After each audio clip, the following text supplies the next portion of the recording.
আসসালামু আলাইকুম রহমতুল্লাহি ওবরকাতুহু।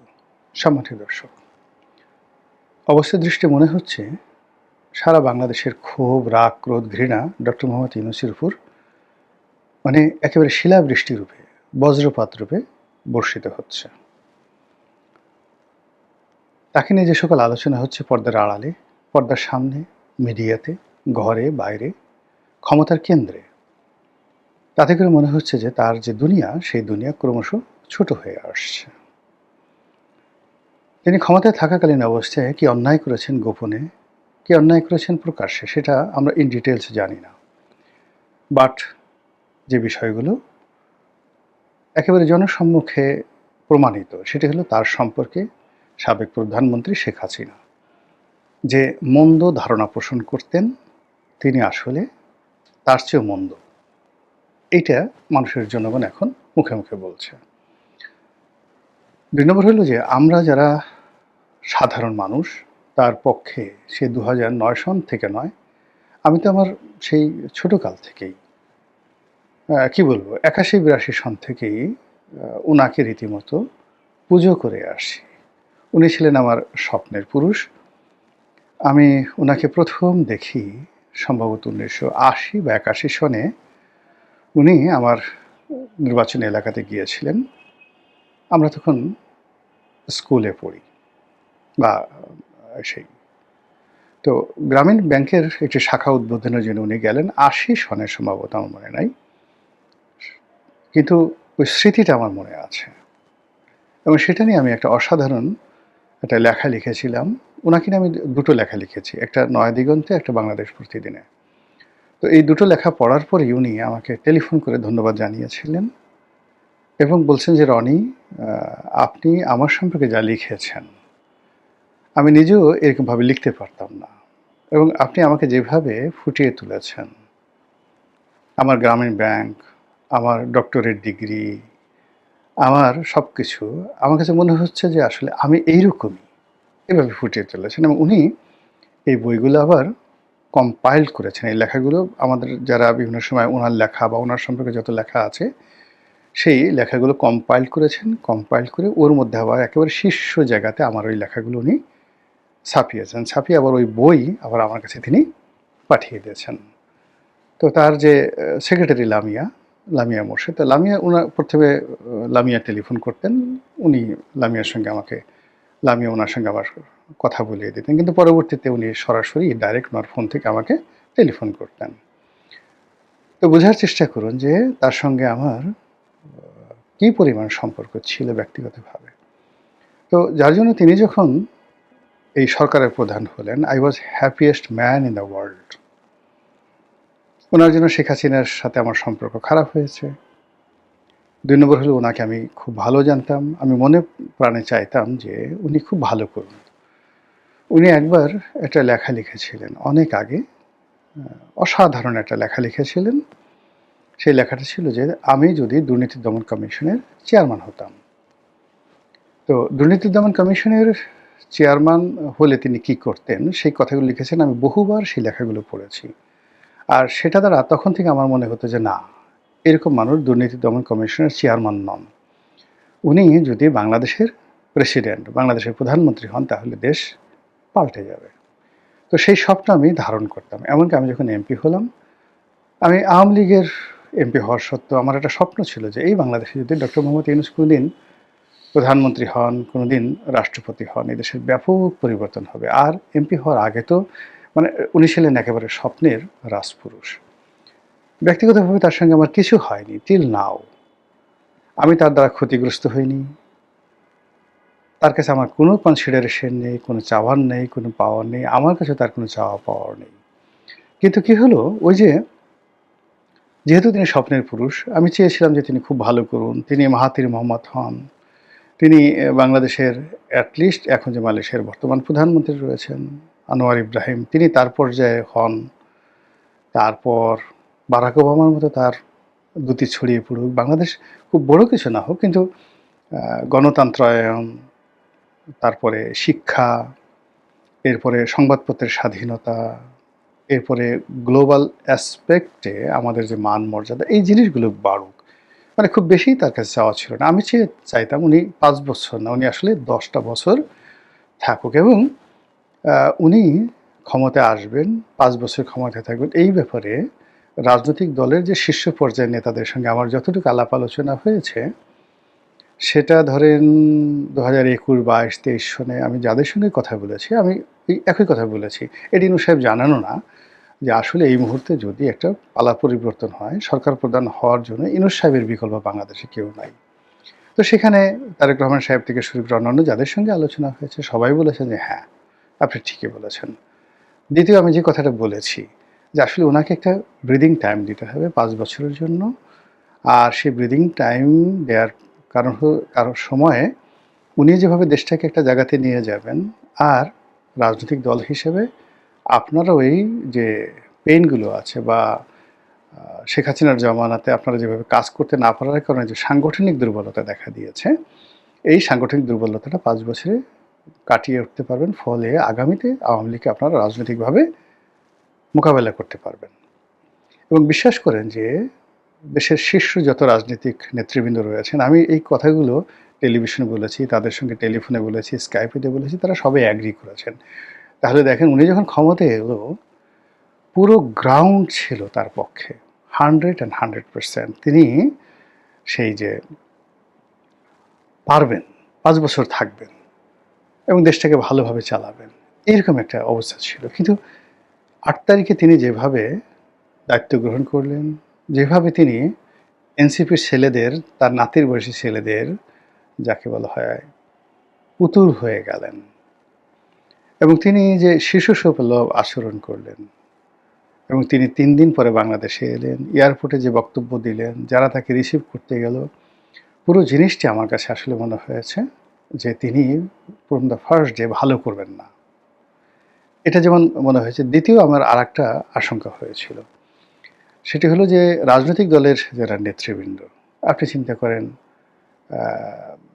ছোট দলের নেতা, বড় দলের নেতা, ছাত্র নেতৃবৃন্দ সবাই মিলে ক্যান্টনমেন্টে দেখা করতে গেছেন জেনারেল ওয়াকারুজ্জামানের কাছে। ইট ইজ রং সিদ্ধান্ত।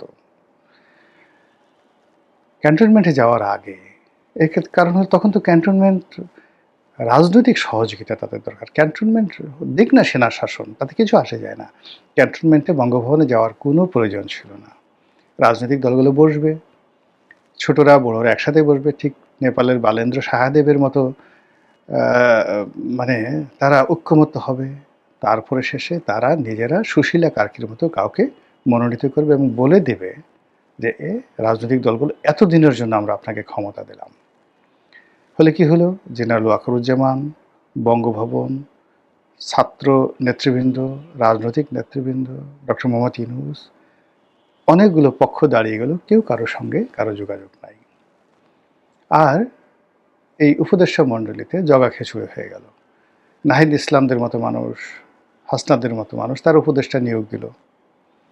ডক্টর মোহাম্মদ ইউনূস, যিনি কখনো রাজনীতি করেনি, তিনি উপদেষ্টা নিয়োগ দিতে গিয়ে তিনি তার বান্ধবী নূরজাহান বেগমকে ডেকে আনলেন। তিনি তার আরেক বান্ধবী লামিয়া মোর্শেদকে তার পাশে রাখতে চাইলেন। তিনি প্রেস বিভাগে ইচ্ছামতো, মানে আমাদের এই সাংবাদিকতা জগতের যাদের কোনো রকম মানে একটু ইনফ্লুয়েন্স নেই, জাস্ট একটা পত্রিকায় হয়তো চাকরি করে বা একটা প্রতিষ্ঠানে চাকরি করে, ওই পর্যন্তই তার পার্সোনাল, হয়তো তিনি একজন ভালো সাংবাদিক, কিন্তু পুরো সংবাদপত্র জগতে একটা ইনফ্লুয়েন্স থাকতে হবে। তাদের কথা কেউ শুনবে, তাদের কাছে কেউ আসবে, তারা একটা টেলিফোন করে ডাক দিয়ে যদি বলে এই ভাই আপনি তো আমার বাসায় আসেন, তো এরকমভাবে দেশের শীর্ষ ১০ জন লোক তাদের বাসায় যাবে, এরকম একজন লোককেও ডক্টর মোহাম্মদ ইউনূস তার প্রেস টিমে নিতে পারলেন না। যাদেরকে নিলেন অল আর মানে যাকে বলা হয় কোনো ইনফ্লুয়েন্স তাদের ছিল না। ফলে এই লোকগুলো ক্ষমতা পেয়ে প্রায় সবাই বিরক্তিকর লোকে পরিণত হয়ে গেল।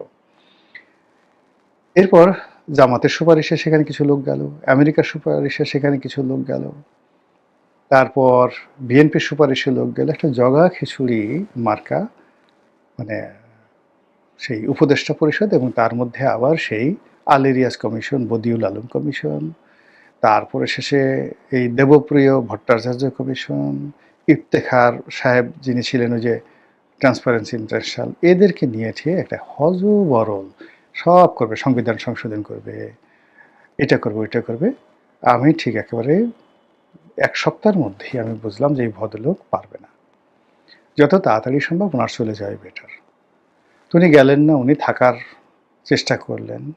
আর ওনার যে সমস্যাগুলো যেগুলো ছিল, ধরুন ওনার মামলা ছিল, মোকদ্দমা ছিল, এগুলো যদি উনি সরিয়ে নিতেন, এগুলো আমরা কিছু মাইন্ড করতাম না, এগুলো স্বাভাবিক ব্যাপার। কিন্তু অর্থনৈতিক যে বিষয়গুলো, যে বিষয়গুলো তিনি করেছেন, ফাইন্যান্সিয়াল যে বিষয়গুলো করেছেন, একটা বিশ্ববিদ্যালয় নিয়েছেন, একটা ম্যান পাওয়ারের লাইসেন্স নিয়েছেন, গ্রামীণ ফোনের যে টাকাগুলো, যে ডিভিডেন্ডগুলো, অর্থাৎ গ্রামীণ ফোন যেখানে তারা শেয়ার হোল্ডারদেরকে ডিভিডেন্ড দিতে পারছে না, যেখানে তাদের 1200 কোটি টাকা ডক্টর মোহাম্মদ ইউনূসকে তারা দেবে, এই টাকা তাদের ছিল না, সেই টাকাগুলো তিনি তার অ্যাকাউন্টে নিয়ে নিয়েছেন। গ্রামীণ ফোনকে তিনি অনুমতি দিয়েছেন, তোমরা এখন রেমিটেন্স করতে পারো, বিদেশে টাকা পাচার করতে পারো বা পাঠাতে পারো, ইত্যাদি ইত্যাদি অনেকগুলো ঘটনা আসলে কবিরা গুনাহ হয়ে গেছে। এর মধ্যে আইনশৃঙ্খলার অবনতি, মব, এরপর সাম্প্রতিক সময়ে যে হাম নিয়ে যে ঘটনা, মানে এই যে এখন শত শত শিশু মারা গেছেন, হাজার হাজার শিশু আক্রান্ত, এবং এটা এত, যাকে বলে এই হাম যে রোগটি, এটা শিশুদের মধ্যে এটা এতটা দ্রুত বিস্তার লাভ করে যে করোনার চাইতে এটা প্রায় অলমোস্ট, করোনার যে বিস্তার লাভের ক্ষমতা যদি 70% হয়, এটা 90%, করোনার চেয়ে দ্রুত বিস্তার লাভ করে। ফলে এই হামটা যে আসলে কোথায় গিয়ে থামবে এবং আরও কত শিশু মারা যাবে, কত শিশু আক্রান্ত হবে, উই ডোন্ট নো। এবং এই যে হামটা যে বাড়লো, এটা ওনার যে দায়িত্ব অবহেলা বা অনভিজ্ঞতা তা নয়, এটা উনি যে কাজগুলো করেছেন যতটুকু আমরা জেনেছি রীতিমতো ক্রাইম করেছেন। এই হামের টিকা ইউনিসেফ, জাতিসংঘের যে ইউনিসেফ, তারা সরবরাহ করত। সেই ইউনিসেফকে বাদ দিয়ে তিনি বেশ কয়েকটা প্রাইভেট কোম্পানিকে কাজ দেওয়ার চেষ্টা করেছেন, নিঃসন্দেহে তার নিজের লোকজনকে দেওয়ার চেষ্টা করেছেন, এবং সেটা তিনি পারেননি। না পারার কারণে টিকাই আমদানি হয়নি, আর টিকা আমদানি হওয়ার কারণে এই রোগটি আজকের এই পর্যায়ে। এবং এটা নিয়ে সারা পৃথিবী খেপে গেছে, জাতিসংঘ খেপে গেছে, ইউনিসেফ খেপে গেছে, বিশ্বের যে সকল মানবাধিকার সংগঠন রয়েছে যারা শিশু অধিকার নিয়ে কাজ করে তারা খেপে গেছে। তারা দেশে বিদেশে এই লোকের বিরুদ্ধে, যাকে বলা হয় মামলা করার জন্য, জনমত তৈরি করার জন্য, এর বিচারের জন্য আওয়াজ তুলছে। আর বাংলাদেশে তো ওনাকে পেলে মানে যে সকল সংগঠন কোটি কোটি করে তারা খেয়ে ফেলবে তাকে, পিরানহা মাছ বা যেভাবে হাঙ্গর একটা মানুষকে খেয়ে ফেলে, ওই রকম অবস্থা এখন ডক্টর মোহাম্মদ ইউনূস ওই পর্যায়ে, ঘৃণার পর্যায়ে চলে গেছে। তার অফিসের সামনে এখন তার ফাঁসির দাবি নিয়ে লোকজন মিছিল করছে, মেয়েরা বাড়তে থাকবে। এর বাইরে তার এবং তার যারা আপনজন লোকজন ছিলেন, এদের সবার বিরুদ্ধে দুর্নীতির পাহাড় সমান অভিযোগ। ওই যে যে লোকগুলো ছিল, একটা লোক ছিল যোগাযোগ উপদেষ্টা, আমি ভালো জানতাম এই লোকটাকে, কথাবার্তা অনেক সুন্দর বলতেন। এখন সবাই বলছে সত্যমিতা আল্লাহ জানেন, বয়স্ক মানুষ, বুড়ো হয়ে গেছে, দাড়ি চুল পেকে গেছে। ফয়জুল করিম, প্রথম আলোর সৃষ্টি, ওখানে কলাম ঠলাম লিখতেন। তো সেই ভদ্রলোককে আমি মনে করতাম যে এটা বোধহয় বাংলাদেশের একটা সবচেয়ে সর্বকালের সেরা একজন অনেস্ট মানুষ। এখন দেখা গেল তার জমানাতে যোগাযোগ মন্ত্রণালয়, তার জমানাতে জ্বালানি মন্ত্রণালয় যে পরিমাণ লুটপাট হয়েছে, একমাত্র জ্বালানি মন্ত্রণালয়ে 35,000 কোটি টাকার লুটপাট হয়েছে। এই কথাগুলো সবাই বলা বলি করছে, সত্যমিতে জানি না। তো জ্বালানিতে যদি এই অবস্থা হয়, যোগাযোগে কত হয়েছে? কোনো কাজ, একটা ছোট রাস্তা মানে মেরামত করার সে সামর্থ্য তার ছিল না। খালি মিষ্টি মিষ্টি কথা বলতেন। ডক্টর মোহাম্মদ ইউনূস যেভাবে মিষ্টি মিষ্টি কথা বলতেন, এই লোকটা গাল ফুলিয়ে সন্দীপ বাড়ি সেভাবে কথাবার্তা বলতেন। কিন্তু কোনো একটা পত্রপত্রিকা দেখে একটা রাস্তা উনি গিয়ে মেরামত করিয়েছেন এই 18 মাসে, এই ঘটনা ঘটেনি, কোনো ঘটনা ঘটেনি। কিন্তু তার জামানাতে ওই মন্ত্রণালয়গুলো, উনি এর সাথে জড়িত না জড়িত আল্লাহ জানেন, আর উনি ওনার কপাল জানেন, কিন্তু ওই মন্ত্রণালয়গুলোতে যে দুর্নীতি যেভাবে বেড়েছে, খালি জনপ্রিয়তা, যে এই আমি এত টাকা কম দিলাম, এই প্রকল্পের ব্যয় কমিয়ে দিয়েছি, এখানে এই কাজ করেছি, এই সকল গাল ভরা গল্প, কিন্তু দুর্নীতি ব্যাপক হারে বেড়েছে, কিন্তু কোনো কাজ হয়নি। আমি যেহেতু, উনি তো মানে 5টা বছর আমি বৃহত্তর যোগাযোগ মন্ত্রণালয়ের সংসদীয় কমিটিতে ছিলাম, ফলে উনি কি কাজ করতে পারেন, তারপরে ওনার সীমা পরিসীমা কী, দুর্নীতির কী, এই জিনিসগুলো আমার বলতে গেলে মুখস্থ। ফলে কাজে এই জিনিসগুলো যখন ওনার ক্ষমতা চলে যাওয়ার পরে ওনার সম্পর্কে শুনছি, বা ওনারকে আমি খুব ভালো জানতাম, ওনার পক্ষে অনেক কথাবার্তা বলেছি, কিন্তু শেষের দিকে যখন তার বদনাম ক্ষমতার শেষের দিকে ছড়িয়ে পড়লো, আমি ভীষণ রকম আহত হলাম। তো এইভাবে একইভাবে আরও অনেক কয়েকজন উপদেষ্টা, যারা দুর্নীতি করবে, যারা সরকার থেকে এই পদপদবি ব্যবহার করে লাইসেন্স নেবে, ব্যবসা বাণিজ্য করবে, কমিশন নেবে, দেশ বিদেশে টাকা পাচার করবে, এই জিনিসগুলো স্বপ্নেও আমরা কল্পনা করতে পারিনি। কিন্তু সেই কাজগুলো হয়েছে এবং সেই কাজগুলো হওয়ার পরে তারা আবার এই তারেক রহমান সাহেবের জমানাতে আবার সংগঠিত হচ্ছে। সবচেয়ে ভয়ঙ্কর ব্যাপার হলো যে ওই যে ডিপ স্টেট পলিসি, তারা প্রথম মাসখানেক তারা চুপচাপ ছিল। এখন তারা আবার দৌড়াদৌড়ি করছে, আবার কথা বলছে, আবার তৎপরতা বাড়িয়েছে। ফলে কি হলো, সরকার এবং এই ইনুস বাহিনী, তার সঙ্গে সঙ্গে তার মব বাহিনী, তার সঙ্গে সঙ্গে তাদের ডিপ স্টেট বাহিনী, তারা সব একেবারে প্রতিটা পক্ষ দাঁড়িয়ে গেছে। দাঁড়িয়ে গেছে আন্ডারওয়ার্ল্ড, দাঁড়িয়ে গেছে সেই জঙ্গিবাদ এবং সরকারের যে সকল হঠাৎ বন্ধু তৈরি হয়েছিল সেই বন্ধুরাও সরকারের পেছন থেকে ছড়িয়ে পড়েছে। ফলে আমরা আবার একটা মাঝখান ন্যায় একটা অবস্থার মধ্যে পড়ে গেছি যেখানে কোনো সেন্ট্রাল কমান্ড নেই কোনো কিছুর, এবং সেই কমান্ডের মধ্যে ডক্টর মোহাম্মদ ইউনূস তিনি আবার পড়ে গেছেন, তার লোকজন পড়ে গেছেন। ফলে এত ঘৃণা, এত ক্রোধ, এত বিশৃঙ্খলা, এত অস্থিরতা, সেই অস্থিরতার মধ্যে যে কখন কি হয়ে যায় এটা আমরা বলতে পারছি না। মহান আল্লাহ আমাদের সবাইকে হেদায়েত দান করুন, হেফাজত করুন। আসসালামু আলাইকুম ওয়া রাহমাতুল্লাহি ওয়া বারাকাতুহু।